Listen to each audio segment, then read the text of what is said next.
స్నేహభావం charitable trust.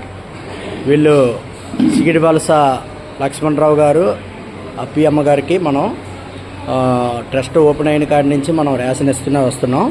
అయితే వాళ్ళ ఇంటికి ఈరోజు మనం వెళ్ళాము. ఎలుదూటి కనకరాజు గారు వాళ్ళ అబ్బాయి పుట్టినరోజు కారణంతో వాళ్ళు ఒక 1000 రూపాయలు ఇచ్చారు. అందులోని నేను ఒక 1000 రూపాయలు వేసి, ఇది ఏ వార్డు అమ్మ, ఇది న్యూరాలజిస్టా, మీ ఇంటికి వెళ్ళాను మధ్యపాలెం, మీరు లేరు అనబోతేప్పటికి వచ్చాను. ఓకేనా? ఇక ఇది చెక్ మార్చుకోండి.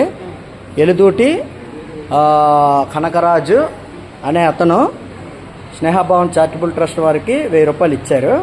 అందులో మేము ఇంకో 1000 రూపాయలు వేసి మీకు ఇంటికి రేషన్ సామాన్లు తీసుకెళ్తే అక్కడ లేరు అనబోతేప్పటికి అవి ఇచ్చేసి, మళ్ళీ మీరు ఇక్కడ ఈ ప్రాబ్లంలో ఉన్నారని తెలిసి మీకు 2000 రూపాయలు ఇచ్చాను.